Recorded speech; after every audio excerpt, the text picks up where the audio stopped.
이틀 동안 세판교회 수양회에 또 같이 참석하시고 또 태국의 김선호 선교사님 말씀을 듣고 교제하게 하시면 참 감사드립니다. 저도 모임에 있은 지 오래되었지만은 김선호 선교사님하고는 처음 교제를 했습니다. 저는 하나님의 주권에 대해서 계속 얘기를 하고 김선호님은 인간의 책임에 대해서 얘기를 하면서 변론을 좀 했고 또 그것으로 인해서 더 많은 교제를 할 수 있어서 참 감사드립니다. 오늘은 마가복음 2장을 통해서 주님께서 주시는 교훈이 무엇인가를 살펴보겠습니다. 마가복음 2장에는 마가복음 첫 번째 기적은 더러운 귀신 들린 자를 귀신을 쫓아내시고 고쳐주시는 그 첫 번째 기적을 누가복음하고 동일하게 그렇게 말씀하셨습니다. 그리고 이제 2장에 들어와서는 이제 중풍병자를 낫게 하는 모습을 보게 되는데, 이것은 공관복음에 다 기록되어 있지만 마가만 가장 정확하게 우리가 다른 복음에서 알지 못하는 그러한 부분을 말씀하고 있습니다. 그것은 중풍병자를 네 사람이 침상채 메고 그를 예수님이 계시는 그 집의 지붕을 뚫고 그 줄로서 예수님 앞에 달아내리는 그러한 일이 있었다는 것을 가르쳐주고 있습니다.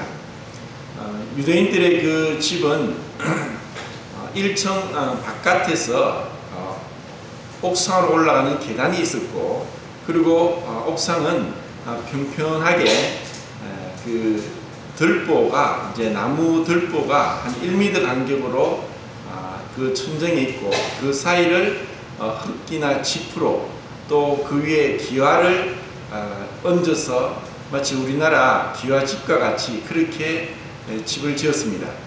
그래서 지금 이 사건을 우리는 잘 모르지만은 유대인들은 이러한 사건을 볼 때 이것이 흔히 일어날 수 있는, 그렇게 어렵지 않고 할 수 있지만 이것은 누구도 상상하지 못했던 그러한 일들이고, 또 우리의 관점에서 볼 때 이것은 굉장히 무례한 것이 아닌가. 왜냐하면 남의 집에 지붕을 뜯는 것은 굉장히 무례한 것입니다. 그리고 예수님께서도 사실 이와 같이 지붕이 뚫리면서 중풍병자가 내려오는 이와 같은 것을 보시면서 다른 어떤 말씀도 하시지 않습니다. 그들의 믿음을 보셨습니다.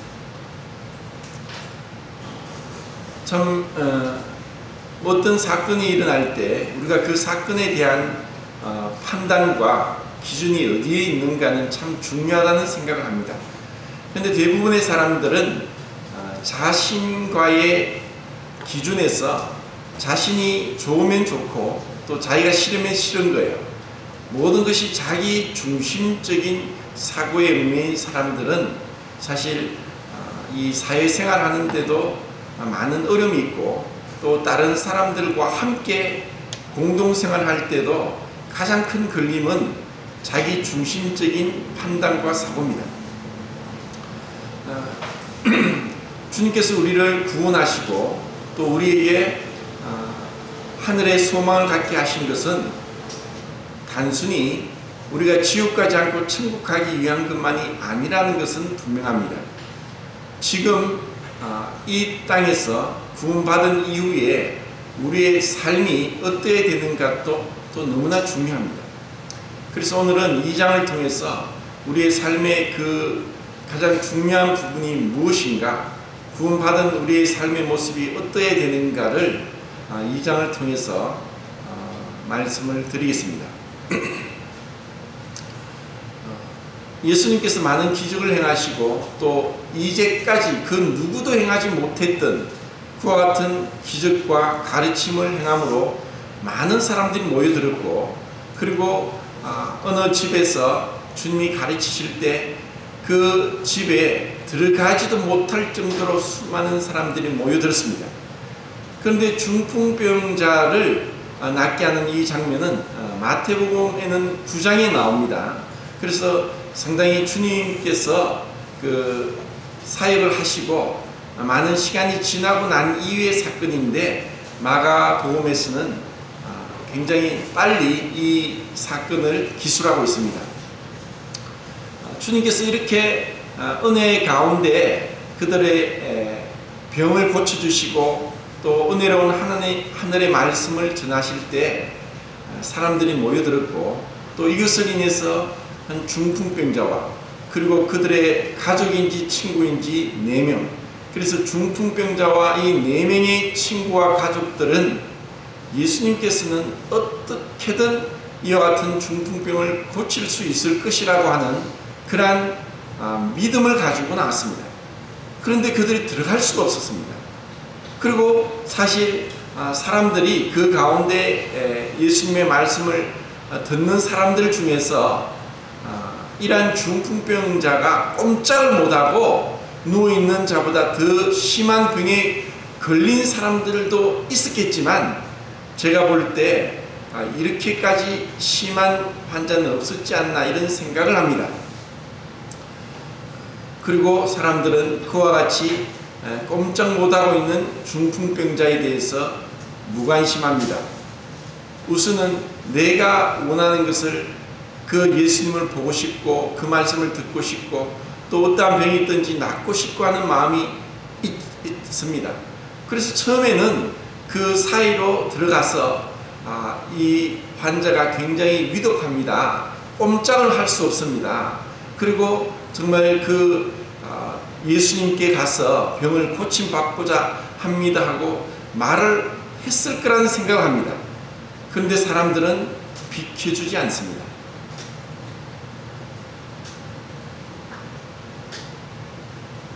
옆에 가족이, 사랑하는 가족이 아프더라도 내가 대신 아플 수가 없습니다. 그 아픔을 동정할 수 없는 게 우리 육신의 한계입니다. 그러자 그들이 국려지책으로 어쩔 수 없이 그냥 물러간 것이 아니라, 그들에겐 다른 체면도 또 다른 사람의 비난도, 그리고 그들에게 돌아오게 될 여러 가지 불이익에 대해서 생각하는 것보다는 이 환자를 낫게 하자, 어떻게든 그분 앞에 가면은 이 환자가 나을 수 있을 것이다 하는 한 가지 믿음만으로 그와 같은 무례한 행동을 하도록 했습니다. 그리고 그 다른 이면에는 이 환자에 대한 사랑도 있었다고 생각합니다. 그러지 않고서 어떻게 그런 일을 감히 하려고 할 수 있겠습니까? 그리고 그들의 믿음을 보시고 주님께서 고쳐주시는데, 그들의 믿음은 이 4사람의 믿음과 중풍병자, 병을 앓고 있는 이 사람의 믿음도 포함되지 않겠는가 생각을 합니다. 오늘날 의술이 이렇게 발달되었지만 중풍병과 그리고 고혈압과 그리고 당뇨병, 이 3가지는 흔한 질병이지만 못 고칩니다. 약은 주지만 그 약이 고치기 위한 약이 아니라 그냥 그 상태를 유지하기 위한 약일 수밖에 없습니다. 그래서 그러한 심한 고혈압이나 뇌졸중이나 그리고 그 당뇨병 같은 경우는 어떻게 할 수 없습니다. 이것으로 인해서 그 병으로 인해서 다른 합병증이 와서 결국 목숨을 잃게 됩니다.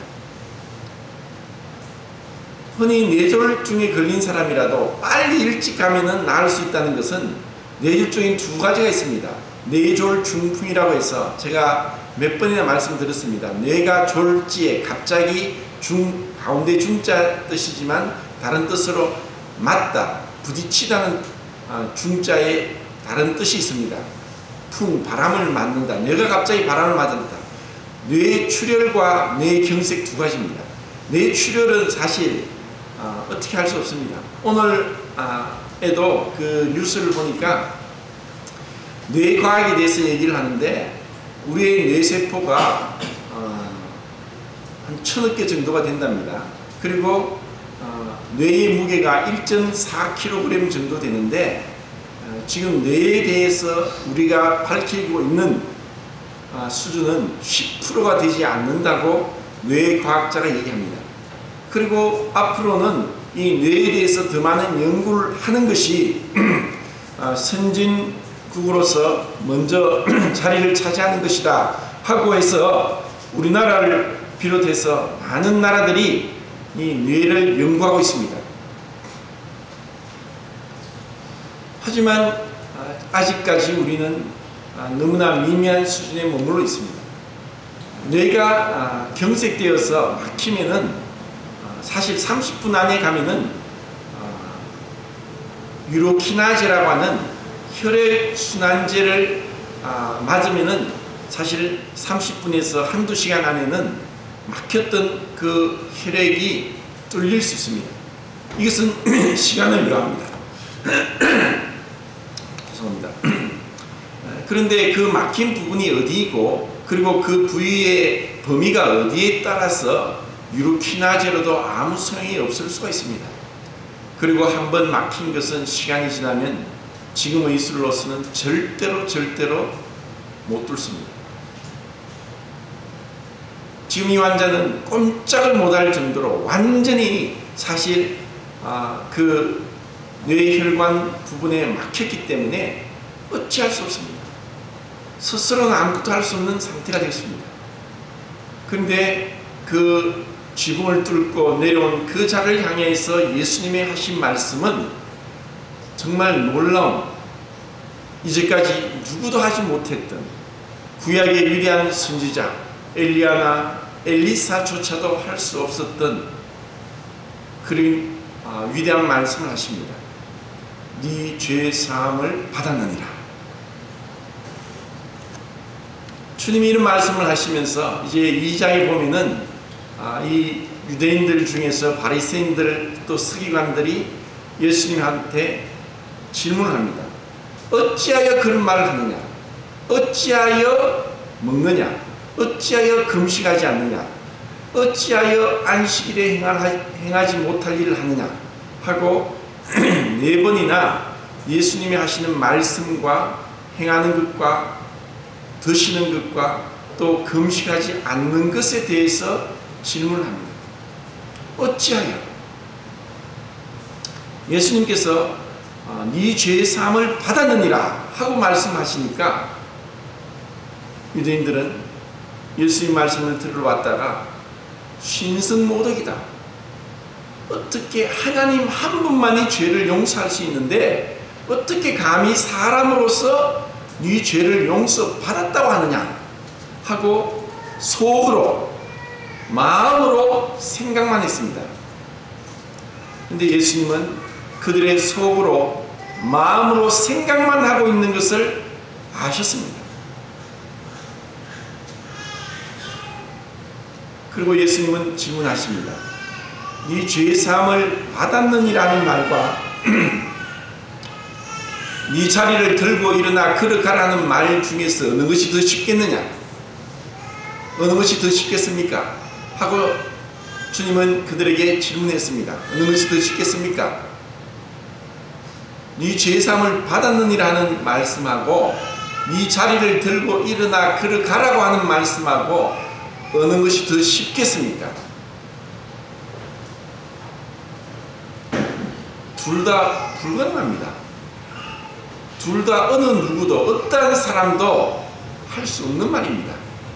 그런데 예수님께서 이러한 질문을 하신 것은 그러나 내가 네 죄사함을 받았느냐고 하는 것은 인자가 죄를 사는 권세가 있는 줄 알게 하려 함이라. 사실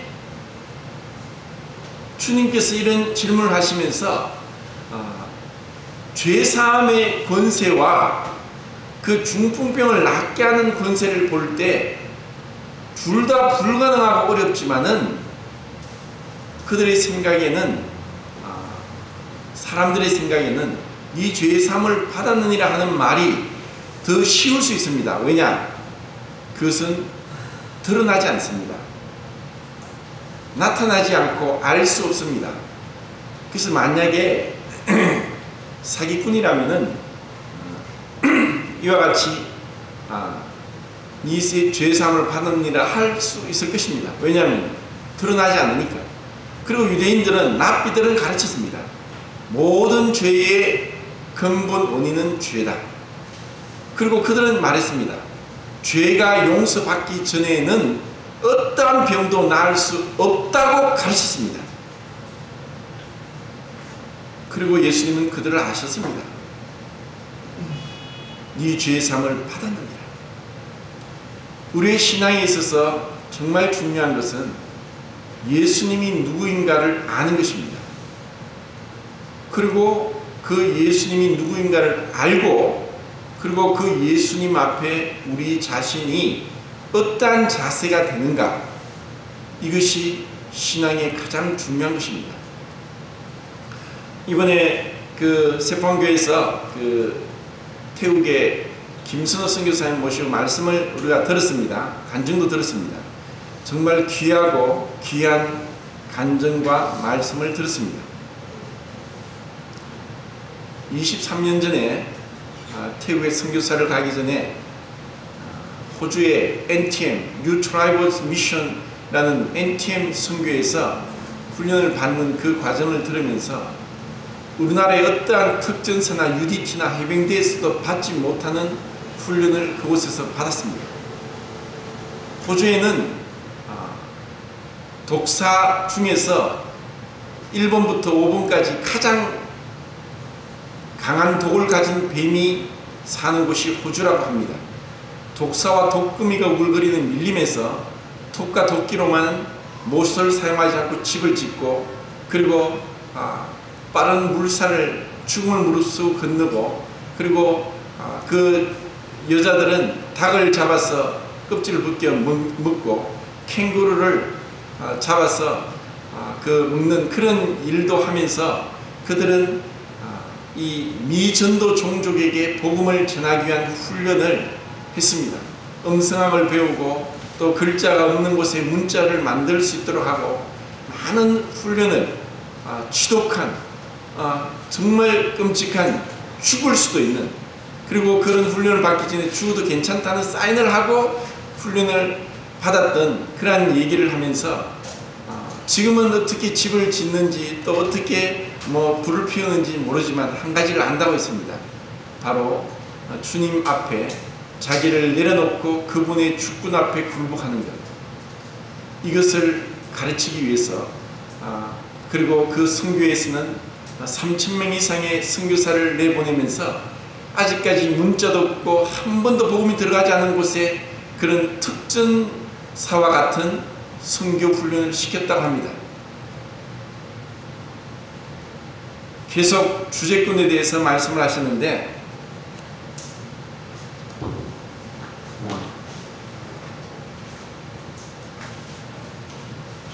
숫자는 제가 볼 때 저는 이렇게 생각합니다.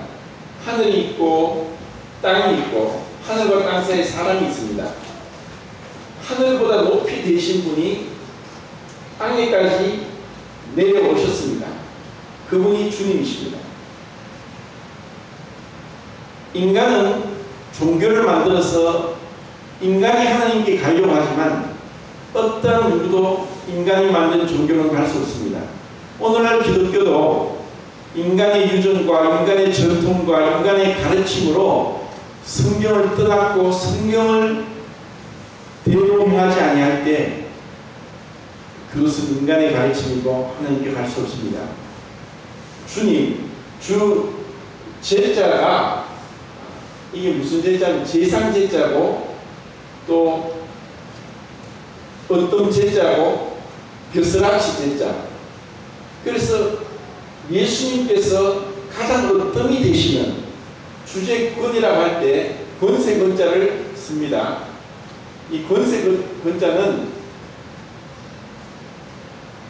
예수 그리스도께서 가장 으뜸이 되시고 머리가 되시고 왕이 되시고 주인이 되신다고 하는 것이 주제권입니다. 예수님을 믿되 다만 구세주로만 믿고 예수님을 믿음으로 나는 지옥 형벌을 벗어나서 천국 가는 자가 되었다고 할지 모르지만 예수님은 주가 되시고 그리스도 메시아가 되십니다. 예수님의 주제권에 대해서 분명히 우리가 알고 우리의 삶 가운데 적용하고 나의 가진 모든 것을 주님 앞에 나의 모든 것을 주님 앞에 굴복하는 그와 같은 주님 앞에 순종이 없다면 우리는 변화없습니다. 우리는 내 삶 가운데 아직까지 주님께서 주인으로서 나를 다스리지 못하시는 것이 무엇인지를 계속 발견해야 되고 찾아야 되고 그것을 회개해야 되고 주님 앞에 용서를 구하고 주님 앞에 드려야 됩니다. 그러면서 김수선 선생님이 얘기했죠. 이스라엘 백성을 출애굽한 구원한 목적은 여러 가지가 있지만 가나안 땅에 들어가기 위한 것이다. 그래서 그들은 유월절을 통해서 애굽의 장자를 죽는 가운데 그들은 살려주셨고 홍해 앞에서 하나님의 능력으로 홍해를 건너게 하셨다. 그리고 요단강을 건너는데 요단강을 건너지 않고 요단강 동편에 르우벤 지파와 므낫세 단 지파와 갓 지파 두 지파 반이 요단강 동편에 머물렀다고 했습니다. 그래서 나중에 찾아보겠는데 이들이 요단강을 건너지 않고 요단강 동편에 머물름으로 인해서 그들이 왜 여기서 머물렀느냐, 그곳에 가축을 위한 많은 목초지가 있고 그리고 정말 평화롭고 그들이 살기에 처자식을 묶여 살기에 좋은 곳이라서 그곳에 머물렀습니다. 그래서 나중에 가장 일찍 그들은 멸망을 당합니다. 그러면서 주제권이 주님 앞에 양도되지 않고 여전히 자기가 주인이고 자기가 원하는 대로 자기가 하고 싶은 대로 하는 오늘날 이 두 지파 반과 같은 그리스도인들이 너무나 많다고 얘기합니다.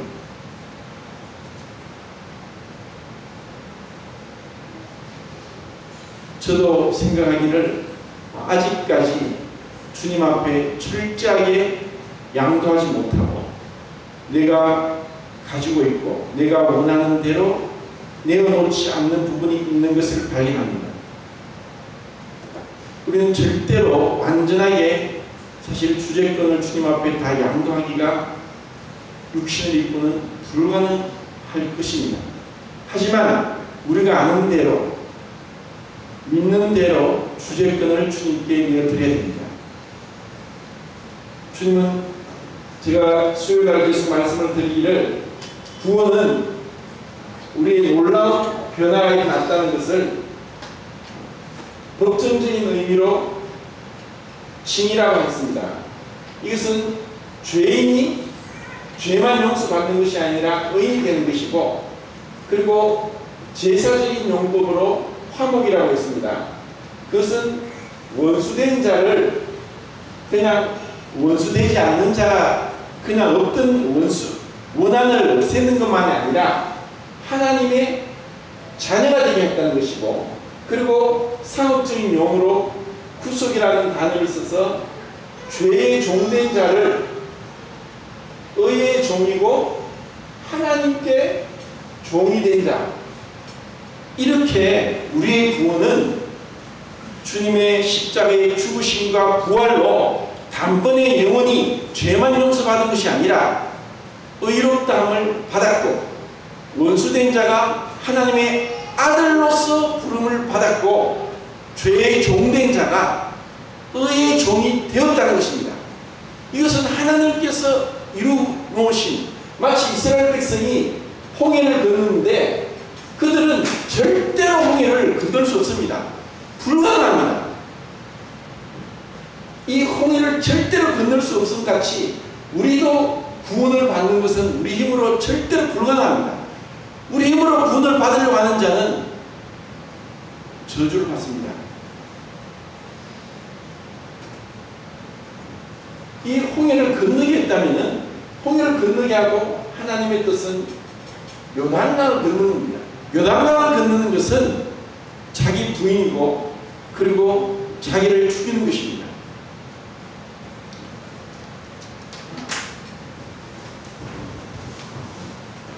미안합니다. 이제는 칠판 사용하지 않고.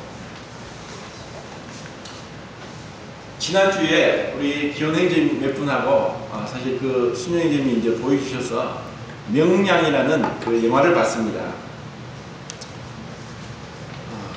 사실 또 한 번 기회를 가지고 어느 정도 볼 수 있겠지 않느냐 하고 갔는데 하나도 보이질 않아요. 그냥 소리만 들었습니다. 도대체 사람인지 배인지 바다인지 땅인지 보이질 않아요. 겨우 글자 몇 글자 하고 또 들리는 소리로 한 5% 정도는 이해했던 것 같아요. 이순신 장군이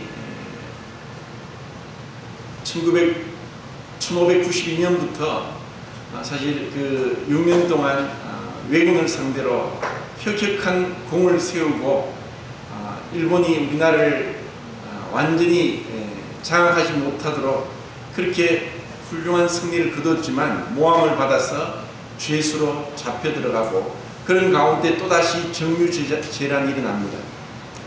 그때 다시 풀려나왔을 때는 이제 배가 12척이 남아있고 거북선이 한 척밖에 남아있지 않았습니다. 그리고 일본군은 무자비하게 입지에서 우리나라를 계속 무찌르고 죽이면서 한양에까지 조선의 왕의 목을 베기 위해서 여러 장수들이 앞을 다투어 올라가고 있었습니다. 그리고 그러한 가운데 이제 조정에서도 조서가 내려왔습니다. 이제 해군을 포기하고 바다를 포기하고 육군에 합류해서 일본군과 싸우라고 합니다. 그때 이순신은 다시 보냅니다. 조선의 바다를 포기하는 것은 조선을 포기하는 것입니다.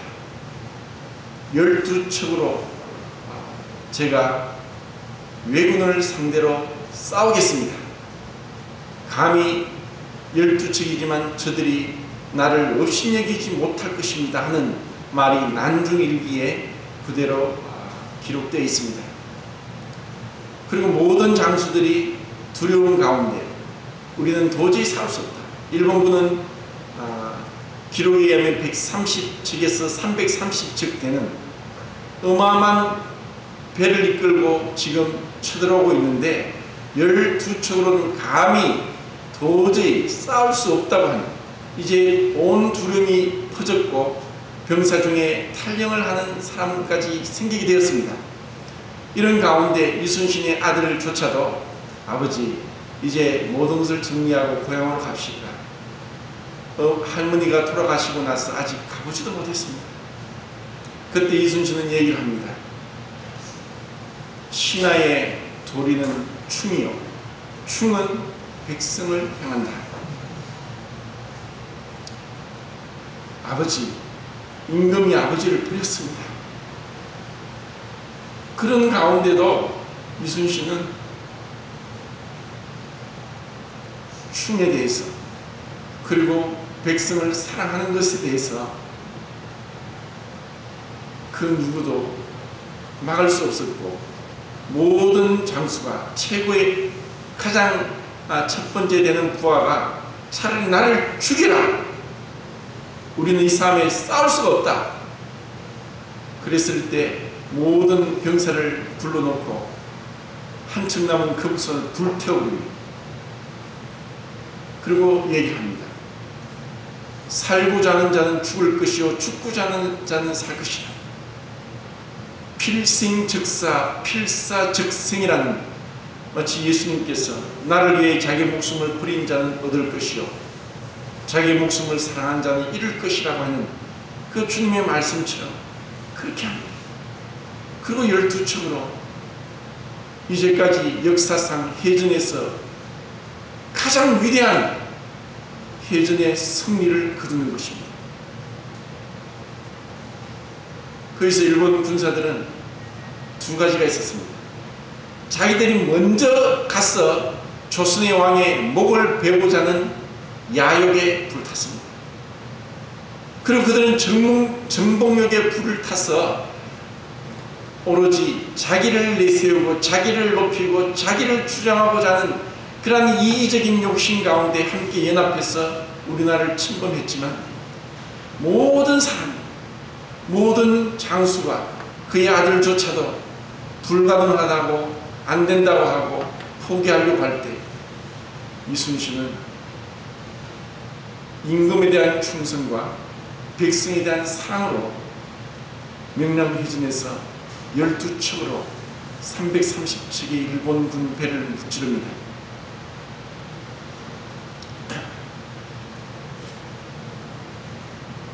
우리는 이 세상을 살면서 우리가 원하는 것, 우리가 하고 싶은 것, 먹고 싶은 것, 즐기고 싶은 것을 얼마든지 할 수 있습니다.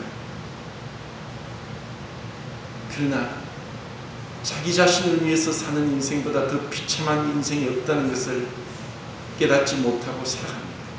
다 자기를 위해서, 자기의 영광을 위해서, 자기의 쾌락을 위해서, 자기의 자존심을 위해서, 자기를 높이기 위해서, 자기를 드러내기 위해서, 자기를 즐기기 위해서 그렇게 살아갑니다. 우리가 주님을 믿고 있습니다. 그러면 주님은 어떠한 분입니까? 종교개혁가 중에 한 사람이 쩌빙글리가 얘기를 했습니다. 무당벌레가 사람을 알 수 없음 같이 우리 사람도 하나님을 알 수 없다. 여기서 알 수 없다는 것은 불가해하다는 것입니다. incomprehensible라고 해서 도저히 우리가 알 수 없습니다. 그렇지만 불가사의하지는 않습니다. 불가지성은 아닙니다. 언나로를 해서 우리가 절대로 하나님을 알 수 없지는 않습니다. 두 가지로 하나님을 알 수 있습니다. 천지 만물을 통해서 하나님의 능력과 신성을 알 수 있습니다. 성경을 통해서 그분의 마음을, 그분의 뜻을, 그분의 사랑과 자비와 오래 참음과 인자를 우리는 알 수 있습니다. 그분의 능력을 알 수 있습니다. 보이는 것과 보이지 않는 것을 창조하셨고 만물을 붙들고 계시고 죄를 정결케 하는 일을 하시고 불가능이 없으신 분, 그렇지만 죄를 결단코 용서하지 않는 공의로우신 그 하나님에 대해서 우리는 예수 그리스도를 통해서 발견할 수 있습니다. 우리가 예수님을 어떻게 생각합니까? 정말 그분 앞에 우리가 무릎 꿇었습니까? 아직까지 그 위대하시고 두려우시고 영광스러우시고 거룩하신 분 앞에 우리가 내어드리지 않고 고집을 부리고 붙잡고 있는 것이 있습니까? 신앙은 제가 레위기 5장 14절부터 6장 7절까지 나오는 속건제에 대해서 말씀을 드리면서 이 속건제에 대한 의미를 깨닫지 못함으로 오늘날 온갖 거짓 그리스도인들이 무수히 많이 양산되었다는 말씀을 드렸습니다. 반드시 이스라엘 백성이 의무적으로 드려야 됐던 제사는 속죄제와 속건제입니다. 속죄제를 통해서 사실 우리의 모든 죄가, 우리의 죄의 근본되는 옛사람이 십자가에 못 박혔고 우리의 죄의 종에서의 종으로 우리를 구원하신 것은 분명합니다. 하지만 속건제는 우리가 살아가면서 우리의 신분은 죄의 의인이지만 여전히 우리 안에는 죄가 있습니다. 우리는 죽을 때까지 그 죄의 가운데서 살 수밖에 없는 자인데 속건제는 그 사소하고 지나치고 그리고 작고 외면하는 이러한 죄에 대해서 제사를 드리라고 합니다. 속건제를 통해서 하나님의 거룩하심을 볼 수 있고 또 한 가지는 우리의 말할 수 없는 죄의 악된 행위들, 죄의 열매들을 볼 수 있습니다. 주님을 믿는 것은 정말 그 하나님을 하나님으로 인자와 의미를 바라보고 그 앞에 하나님을 경외하는 마음을 갖는 것이고, 또 한 가지는 그 거룩하신 하나님 앞에 서게 될 때 여전히 변화되지 않고 여전히 내가 가지고 있는 내 스스로 주인 삼은 이것이 있다는 것을 발견하는 것입니다. 내가 주인 삼은 모든 것 내려놓고 그렇게 찬송할지라도 우리는 여전히 내가 주인 된 것을 내려놓지 않고 있습니다. 그 태국의 순교를 위해서 그 골든 트라이앵글이라는 그 마약을 가장 많이 생성하고 있는 그 세계에서 가장 위험한 지역에서 14년을 선교를 한 그 김순호 선교사님도 사실 모든 부분에 있어서 주재권이 주님 앞에 넘어가지 못한 것은 분명합니다. 그렇지만 그분은 30세에 그 24살 때인가 주님을 믿고 30세에 자기 인생을 주님께 드렸습니다. 그래서 우리나라로서는 NTM 선교의 최초의 선교사가 되었습니다. 그곳에서 훈련을 받았습니다. 10가정이 가서 3가정이 남았다고 그 시험에 통과하지 못하면 선교사로 배출도 되지 못하는 그런 곳에서 훈련을 받고 그리고 선교를 하고 있습니다. 그분은 지혜롭게 자신의 인생을, 젊음을 모두 다 주님께 양도했습니다. 우리는 지금 그와 같은 자세가 필요합니다. 그렇다고 해서 우리가 다 선교사로 간다는 것이 아니라 우리가 있는 자리에서 우리의 부르심과 우리를 향한 뜻과 우리를 향한 주님의 계획을 발견하기 위해서 우리는 주님 앞에 주재권을 양도해야 됩니다. 주님, 제가 아직까지 주님 앞에 내려놓고 있지 못하는 것이 무엇입니까? 제가 주님 앞에 내려놓기 원합니다. 거룩하신 주님 앞에 내려놓습니다. 사도들도 그렇게 위대한 사도행전이 기록되기 전에 그들의 모든 재물부터 시작해서 주님 앞에 내려놨습니다. 이것이 우리에게 필요합니다. 지금 우리에게 말씀하시는 하나님의 말씀입니다. 왜 아직까지 우리가 그것을 하지 못하느냐? 자기가 대단한 사람인 줄 압니다. 자기가 괜찮은 사람으로 이 정도 하면 된다고 생각합니다. 은혜는 그렇지 않습니다. 은혜는 아무리 섬겨도 부족하고 사랑해도 부족하고 아무리 바쳐도 부족하다는 것을 아는 것이 은혜입니다. 율법 아래 있으면은 내가 10분의 1 바쳤으니 끝났다고 합니다. 하지만 그것은 율법 이전에 아브라함 때부터 있었습니다. 나는 이 정도 하면 된다고 생각합니다. 세상과 하나님을 동시에 사랑하는 그 모습 가운데 살고 있습니다. 누가복음의 복음의 아버지를 떠난 탕자가 언제 돌아오는지 아십니까? 자기가 가지고 있는 모든 것을 다 버렸을 때 그때 자기의 모습을 봅니다. 그때서야 돌아가려고 합니다. 그래도 아버지는 기다리고 계십니다. 우리가 나름대로 구원받은 지 1년, 10년, 20년, 30년, 40년이 될 수 있습니다. 하지만 아직까지도 아버지께 돌아가지 않고 아버지를 떠난 탕자와 같이 내가 주인이 되어서 그것을 붙잡고 있는 것이 있다는 것입니다. 그런데 그것이 얼마나 그것이 죄라는 것을, 그것이 하나님 앞에 부끄러움이라는 것을 우리가 깨닫지 못하면 롯과 같이 때늦은 부끄러운 구원이 우리 앞에 있을 것입니다. 어떠한 자가 인생에 성공하는 자입니까? 우리의 본향은 아직까지 다가오지 않았습니다. 이 땅이 아닙니다. 우리는 이 땅에서 세상을 사랑하고 세상 사람이 추구하는 것을 동시에 추구하면서 많은 그리스도인들이, 자식들이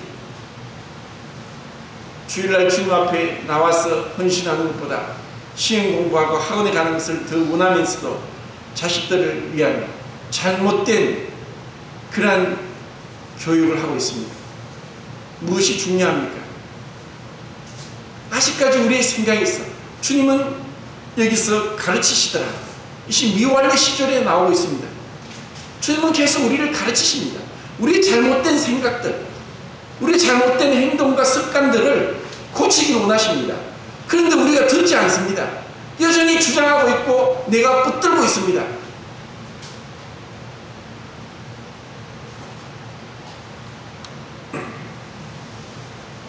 그리고 주님 앞에 고침받지 못할 것이 없다는 것을 믿지 않습니다.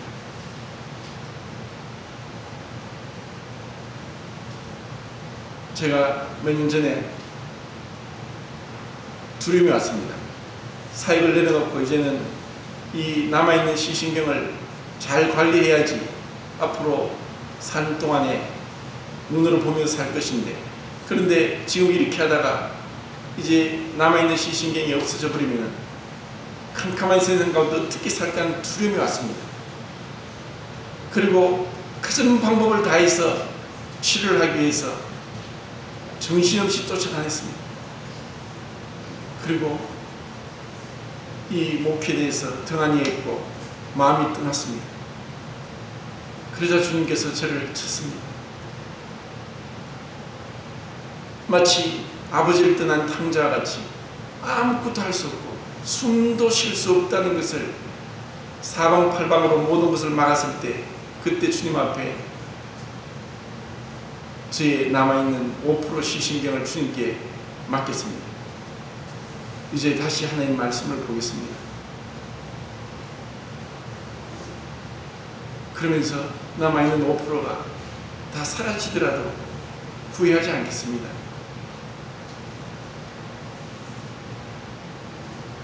모든 것이 주님 것입니다.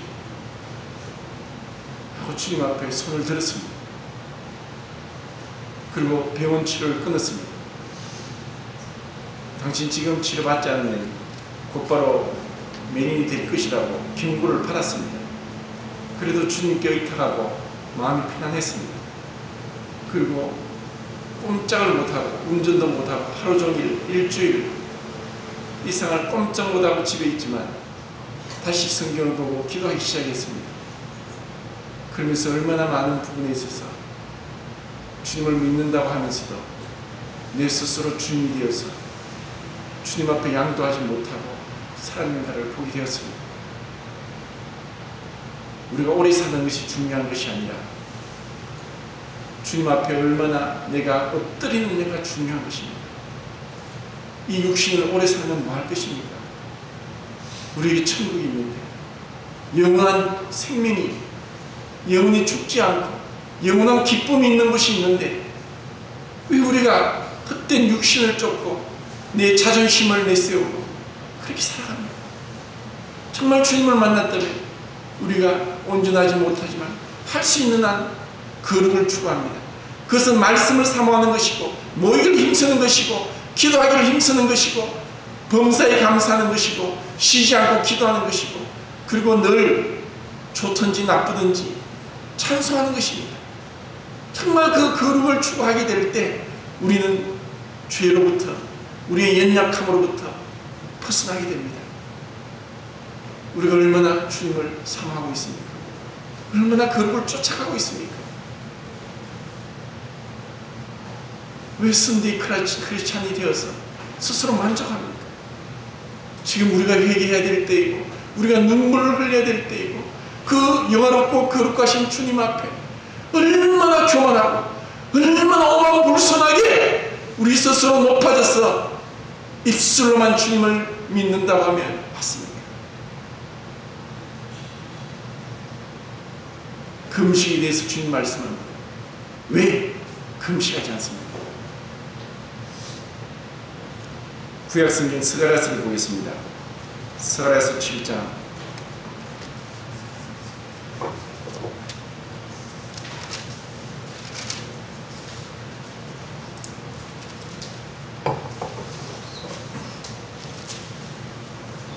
구약 1318쪽입니다. 1318쪽 7장 5절과 6절을 같이 읽겠습니다. 다 찾으셨나요? 5절과 6절 시작. 온 땅의 백성과 제사장들에게 이르라. 너희가 70년 동안 다섯째 날과 일곱째 날에 금식하고 애통하였거니와 그 금식이 나를 위하여 한 것이냐. 너희가 먹고 마실 때 그것은 너희를 위하여 먹고 너희를 위하여 마시는 것이 아니냐. 그리고 이제 8장에 또 보면은 그 8장 19절에 보면은 만군의 여호와가 이같이 말하노라. 넷째 날의 금식과 다섯째 달의 금식과 일곱째 달의 금식과 열째 달의 금식이 변하여 유다 족속에게 기쁨과 즐거움과 희락의 절기들이 되리니 오직 너희는 진리와 화평을 사랑할지니라. 율법에는 1년에 딱 하루만 금식하도록 명하셨습니다. 그날이 7월 10일 대속죄일입니다. 그날에는 스스로 괴롭게 하고 아무것도 하지 마라, 먹지도 마라 는 말씀 없죠. 아무것도 하지 마라. 그것을 금식으로 받아들였습니다. 그들은 스스로 괴롭게 하면서 죄를 용서받기 위해서 1년에 하루를 금식하게 하셨습니다. 그런데 이스라엘 백성이 BC 606년도에 바빌론 느부갓네살의 1차 침입과 2차 BC 597년도에 그리고 3차 588년도에 느부갓네살 왕이 예루살렘 성을 포위했을 그때가 10월달입니다. 10월 10일입니다. 그러고 나서 BC 586년도 4월 9일날 예루살렘 성이 함락되고 5월 9일날 완전히 불타버립니다. 그러고 나서 7월달에 많은 유다의 관원들과 고관들이 죽임을 당합니다. 비참하게. 그리고 시드기야는 두 눈이 뽑혀서 바벨론으로 끌려갑니다. 이렇게 해서 그들이 바벨론에 70년 동안 있으면서 10월과 4월과 5월과 7월에 금식을 했습니다. 성경에 없는, 하나님 명하지 않는. 처음에는 그들이 말할 수 없는, 어떻게 해서 아브라함의 자손이요 하나님의 선민이요 하나님의 영광과 거룩함이 나타났고 하나님의 말할 수 없는 기적을 체험했던 이스라엘의 하나님의 선민이 이렇게까지 이방 민족에 짓밟히고 예루살렘이 완전히 불타버리고 그들이 이렇게 바벨론에 포로로 끌려왔는가. 그들은 그렇게 슬픈 가운데 금식을 했지만 70년이 지나면서 언제부턴가 그것은 자기를 위해서 금식을 하고 있었습니다. 이것을 주님이 말씀하십니다. 오늘날 종교가 왜 종교가 되느냐? 기독교가 종교가 되는 것은 형식과 외식에 빠지기 때문입니다. 우리가 진정으로 거룩하신 하나님 앞에 예배를 드리고자 하는 마음으로 나오지 않는다면 예배는 형식이 됩니다. 누구를 위해서입니까? 누구를 위해서 우리가 예배를 드립니까? 정말 주님을 위해서입니까?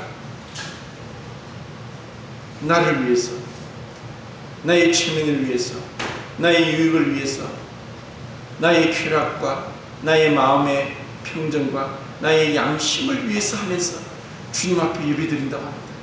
그리고 많은 생각들이, 얼마나 많은 생각들이 우리 유승원님 기도한 것처럼 1분 1초도 주님 앞에 몰입되지 못하고 수많은 생각들에게 노예가 되어서 이 생각 저 생각, 정말 주님 나를 위해서 하늘 보좌를 버리시고 나를 위해 자기 목숨을 버리신 그 주님의 희생과 고난과 그 고통에 대해서, 그 주님의 사랑에 대해서, 주님의 철저하게 자기를 낮추시고 부인한 그 주님에 대해서 진정으로 마음으로 눈물을 흘리면서 주님 감사합니다. 주님 우리에게 감사로 제사를 드린 자가 나를 영화롭게 한다고 했는데 왜 우리가 주님 앞에 그렇게 잠시만이라도 예배를 드리지 못합니까? 무엇이 그렇게 중요합니까? 무엇이 왜 그렇게 많은 생각들 가운데서 우리의 생각과 말이 끊임없이 주님보다 세상 것이 더 나옵니까?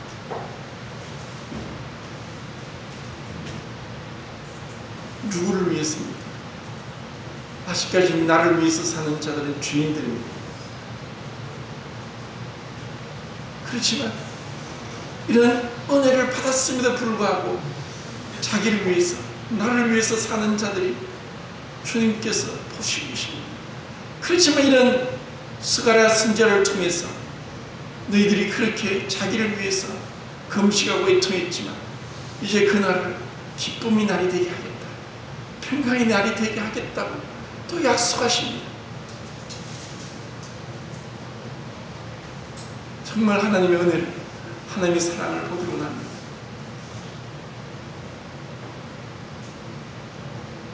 주님은 이런 유대인들과 변론하면서 또 안식일날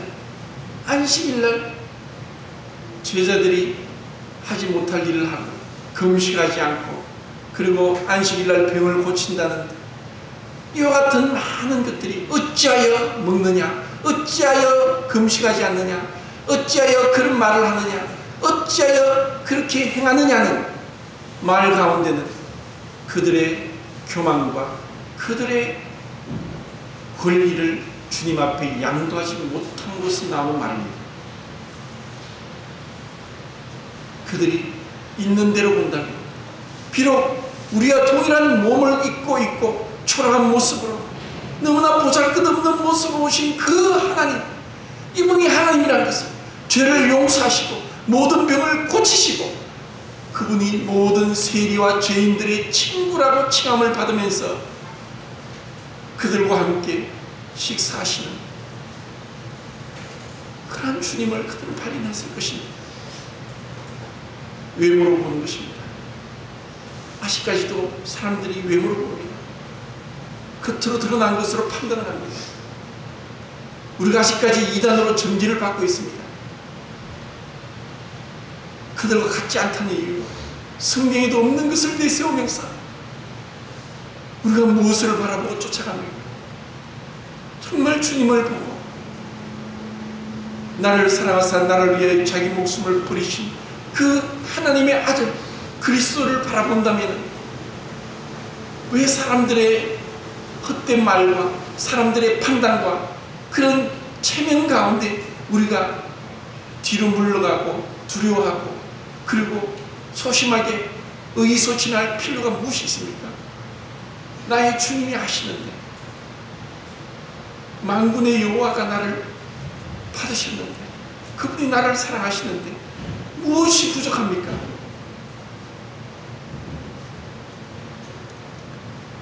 성경에서 안식은 5가지입니다.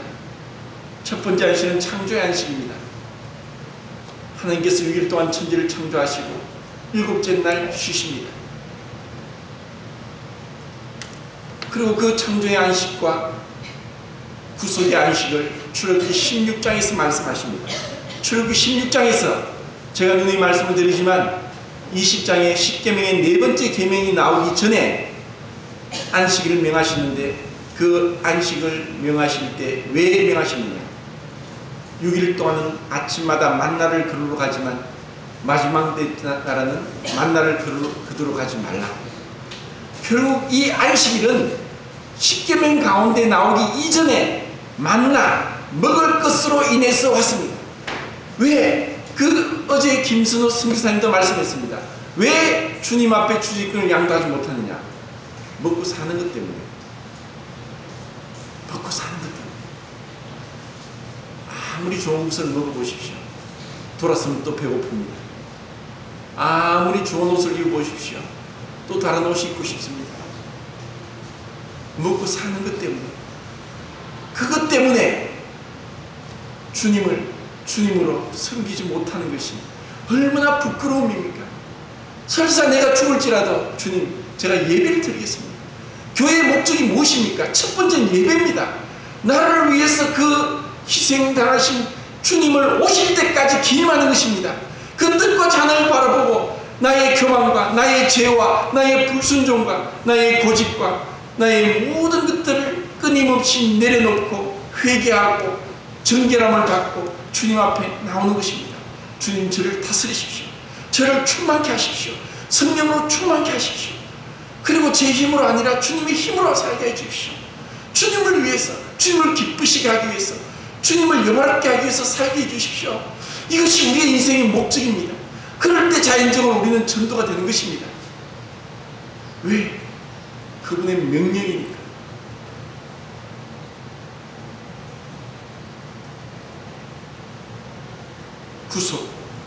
구속을 말씀하시면서 동시에 우리의 먹고 마시는 것까지 주님께 의탁하라고 말씀하십니다.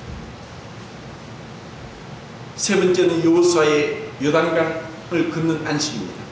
그것은 제사장이 돌로 만든 덮개를 어깨에 메고 흐르는 요단강물에 발을 내디디면서 죽으면 죽으리다, 돌을 어깨에 메고 내가 죽으면 죽으리다 하고 주님의 말씀에 순종해서 그 물에 발을 내디뎠을 때 아담의 병반에서부터 요단강물이 끊어지는 기적, 역사를 체험합니다.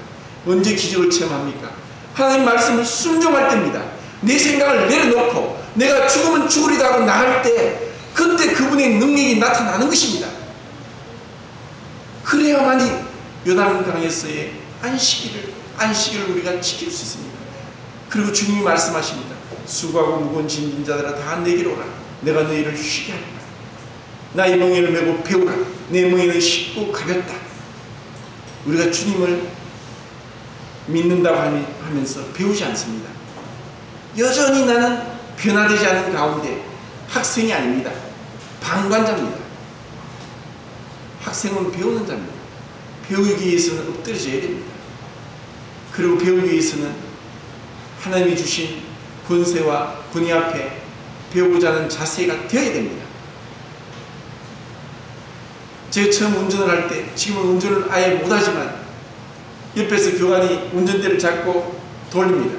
근데 제가 알고 꽉 붙잡고 안 놓고 있으니까 그 운전을 가리키는 분이 화를 팍 내면서 손에 힘 풀어요.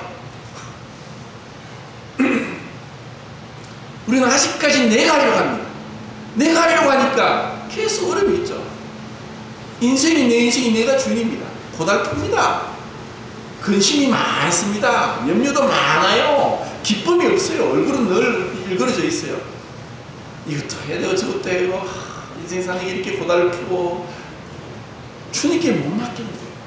주님께 맡기십시오. 그리고 그 주님 앞에서 안식하십시오.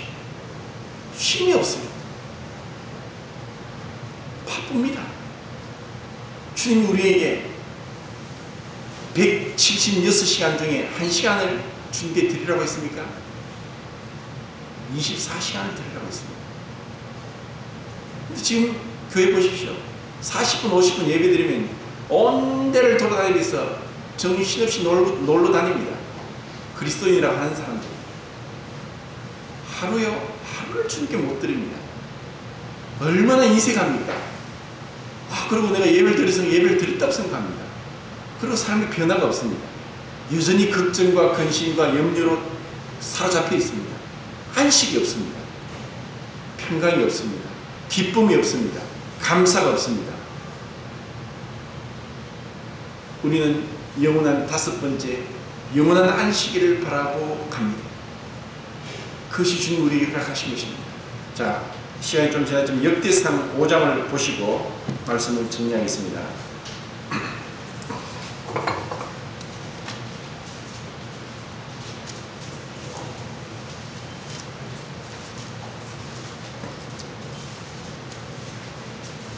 역대상 5장 23절.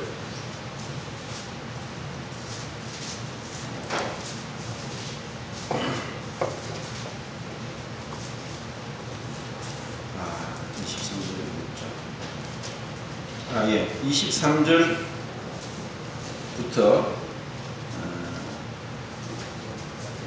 26절까지 같이 읽겠습니다. 시작. 므낫세 반지파 자손들이 그 땅에 거주하면서 그들이 번성하여 바산에서부터 바알 헤르몬과 스닐과 헤르몬 산까지 다다랐으며 그들의 족장은 에벨과 이시와 엘미알과 아스레엘과 에르미야와 이다야와 야드니엘과 다 용감하고 유명한 족장이었더라. 그들이 그들의 조상들의 하나님께 범죄하여 하나님이 그들 앞에 멸하신 그 땅 백성의 신들을 금마듯음인지라. 그러므로 이스라엘 하나님이 하수로 왕 홀의 마음을 일으키시며 하수로 왕 디글랏 빌레셋의 마음을 일으키시되 곧 르우벤과 gad과 므낫세 반지파를 사로잡아 할라와 하볼과 하라와 고산 강가에 옮긴지라. 그들이 오늘까지 거기에 있습니다. 그들의 놀라운 은혜로 유월절과 또 홍해를 건넌과 광야의 40년을 마치고 요단강에 왔지만 요단강 동편에서 그들은 그들의 처자식을 위해서 그들의 육신의 쾌락을 위해서 머무르다가 처음에는 같이 싸움에 나갔고 요단강을 건넜지만 그들은 그곳에 머무르다 가장 일찍 멸망을 당합니다. 그러면서 그들을 다른 신들을 간음하며 섬겼더라고 있습니다. 하나님 외에 더 높아진 것이 있다면 그것이 바로 우상 숭배고 간음입니다. 그 가운데 가장 큰 우상은 내 자신입니다.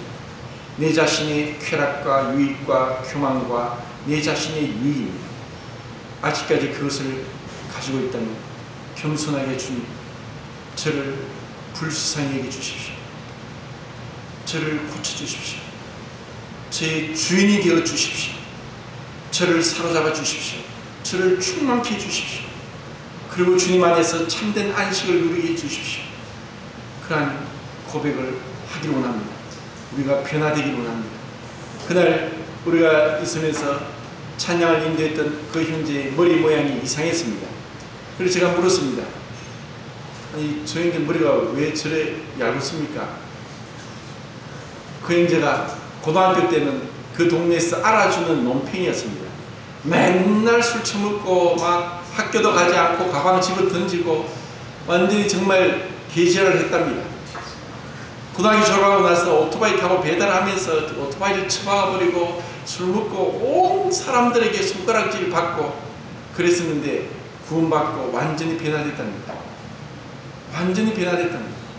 찬양을 인도하는데 얼마나 솔직하고 또 얼마나 분명합니까? 이것이 기적이 아니겠습니까? 이것이 우리의 간증이 아니겠습니까? 정말 내가 얼마나 변화되었느냐, 얼마나 주님 앞에 사로잡혔느냐, 이것이 우리의 자랑입니다. 우리가 모두 다 하나하나 변화되기를 진심으로 바랍니다.